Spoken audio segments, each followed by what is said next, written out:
அனைத்து முன்னாள் படை வீரர்கள், இந்நாள் படை வீரர்கள், துணை ராணுவ வீரர்கள், பொதுமக்கள், இந்த video specially for unique export investors. இந்த வீடியோ யூனிக் எக்ஸ்போர்ட்ல எத்தனை பேர் பணம் போட்டிருக்காங்க அவங்களுக்காக மட்டும்தான் இந்த இது. நம்ம இவ்வளவு நாள் சொல்லிக்கிட்டு இருந்தோம் இந்த மாதிரி எஃப்ஐஆர்ல ஆட் பண்ணல அப்படின்னு. அந்த பிரச்சனையெல்லாம் முடிஞ்சாச்சு. நேற்றிலிருந்து தமிழ்நாடு எக்ஸ் சர்வீஸ்மேன் கன்வென்ஷன் ஆர்கனைசேஷன்ல எத்தனை பேர் முதல்லயே கொரியர் அனுப்பியிருக்காங்க, இல்லாட்டி லெட்டர் அனுப்பியிருக்காங்க, சார் எங்களுக்கு பண்ணுங்கன்னு. அதுக்காக கடந்த நவம்பர் இருந்து இப்போ வரை ட்ரை பண்ணி இப்போதான் அதோட சிடியோட ஃபைனல் ஆயிருக்கு.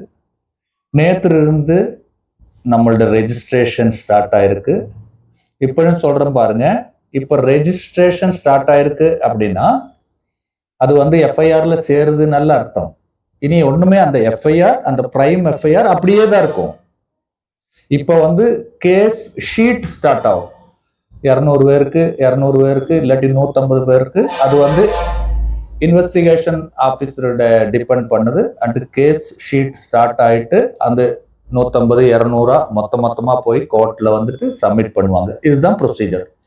அந்த ப்ரொசீஜருக்கு என்ன இருக்குன்னா, உங்களோட பெட்டிஷன் நீங்க எப்ப கொடுத்தீங்க, எப்படி கொடுத்தீங்க, எங்க கொடுத்தீங்க, யாருகிட்ட கொடுத்தீங்க அப்படின்னு உள்ள அந்த கதை ஃபுல்லா அந்த பெட்டிஷனுக்குள்ள வரும். அப்படி நேத்து நம்மளது ஸ்டார்டிங் டிஎன்ஏஎஸ் கன்வென்ஷன் பொறுப்பெடுத்திருக்கிற அந்த டீம் 11 பேர் சப்மிட் பண்ணோம்.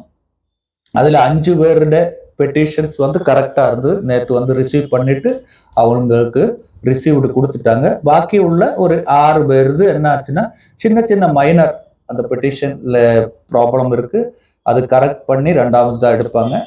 அது அடுத்தது அவங்க எப்போ வருவாங்களோ அது முடிஞ்சிடும். இதுதான் ப்ராசஸ்.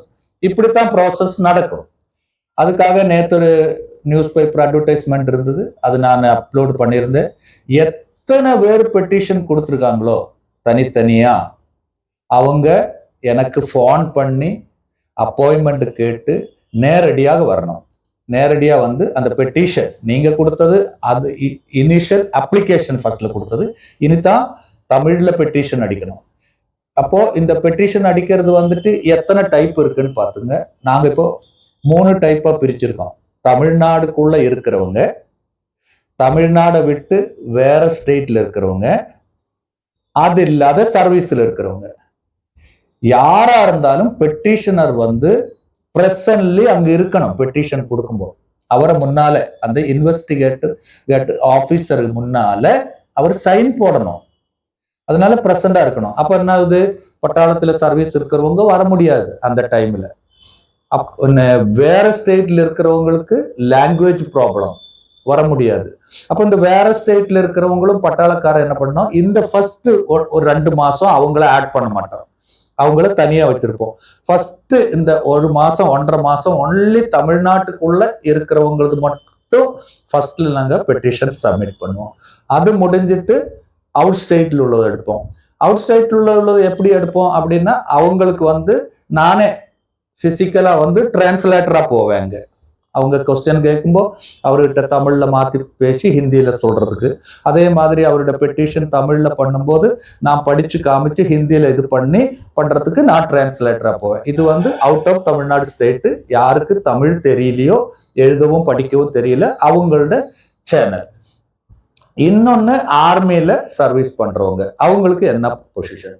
அப்ப நீங்க என்ன பண்றீங்க அப்படின்னா, எப்ப லீவ்ல வர்றீங்களோ அப்ப என்ன கூப்பிடுறீங்க, சார் எனக்கு இத்தனாம் தேதி இருந்து இத்தனாம் தேதி வரை லீவ் இருக்கு.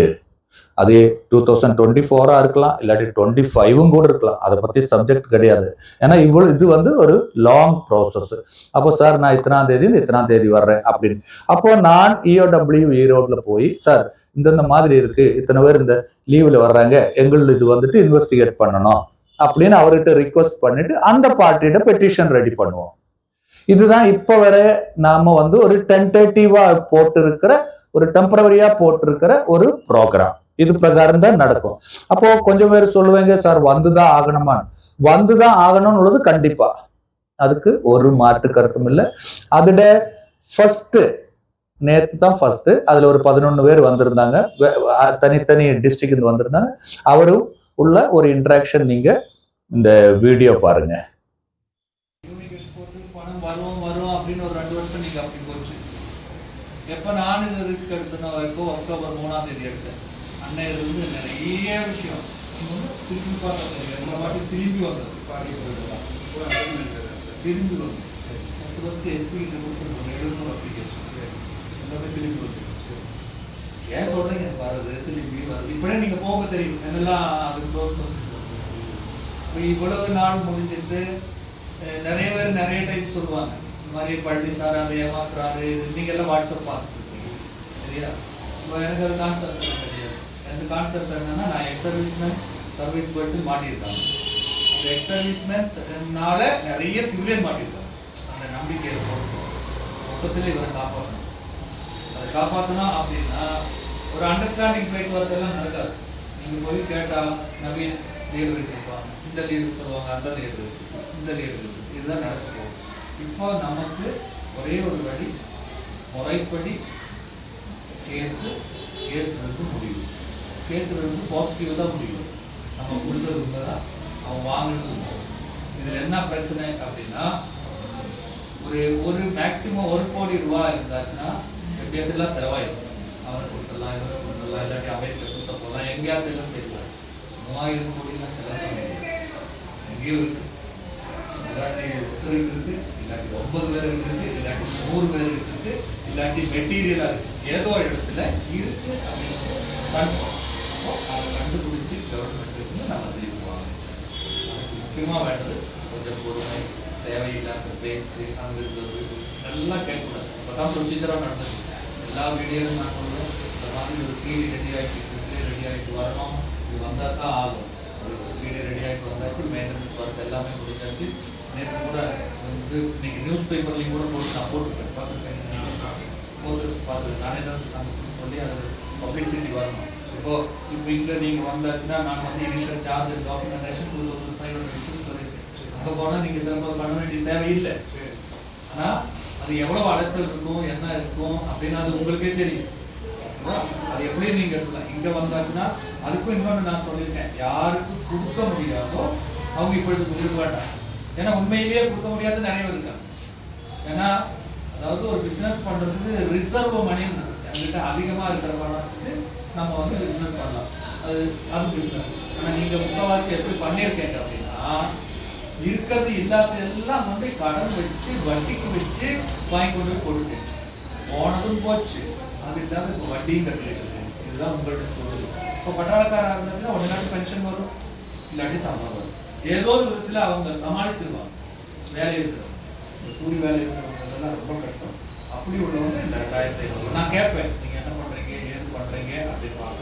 இந்த ஜெனுவினிட்டி உண்மையாக இருந்தாச்சுன்னா நான் கண்டிப்பாக வாங்க மாட்டேன், கண்டிப்பாக வாங்க மாட்டேன். அதெல்லாம் நான் இப்போ நிறைய பேருக்கு ஹெல்ப் வேறு பண்ணிட்டு இருக்கேன். அது தெரியும் எத்தனை பேருக்கு நான் ஹெல்ப் பண்ணிக்கிட்டு இருக்கேன் மாதிரி இருக்கிறோம். அப்போது ஆல் த பெஸ்ட். இப்போ நீங்கள் டெய்லி 10-20 பேர் உங்களுக்கு டாக்குமெண்ட் இப்போ ரெடி ஆகிடும். நான் ஃபஸ்ட்டு இப்போ டாக்குமெண்ட் ரெடி ஆகிடும், கார்டில் கொடுத்து போய் அகைன் எடுத்து டாக்குமெண்ட். இப்போ வந்து நீங்கள் என்ன பண்ணுறது, மேடம் 2வது டாக்குமெண்ட் ரெடி ஆகும். நீங்கள் அதே இடத்துல இதோட யாருன்னா சரி அங்கே போய் அவர் இன்வெஸ்டிகேஷன் பண்ணுவார், அதாவது முதல் விசாரணை பண்ணுவார். பண்ணிவிட்டு அதை கொண்டு போயாச்சுன்னா உங்களுக்கு வேலை முடியும். கேஸ் 1 வருஷம் ஆகுது, 2 வருஷம் ஆகுது, இல்லை 3 வருஷம். ஒன்ஸ் சப்மிட் பண்ணிட்டாங்க, அங்கே வாங்கிட்டாங்கன்னா அடுத்த ஜட்ஜ்மெண்ட்டுக்கு நீங்கள் வரணும். அதுக்கு இடையில என்ன இருந்தாச்சுன்னா நானும் கொஞ்சம் பேசிட்டு என்ன பண்ணுறோம்.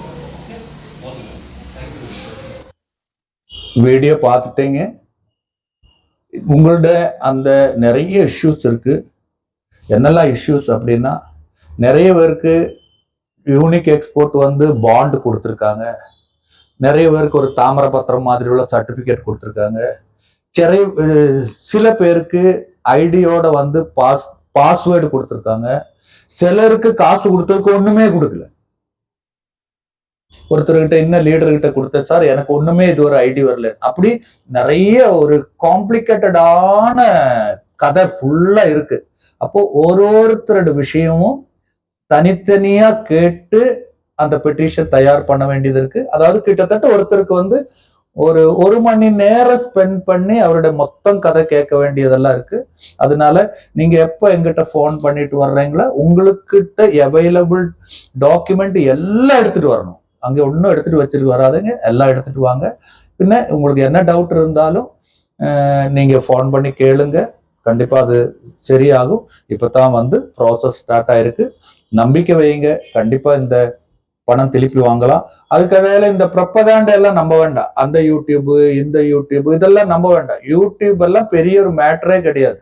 யூடியூப்னா இன்னைக்கு எல்கேஜில படிக்கிற பையனுக்கு கொடுத்தாலும் யூடியூப் பண்ணுவாங்க. அதனால யூடியூப்ல வர்றதெல்லாம் நீங்க அதை நம்ப வேண்டாம்.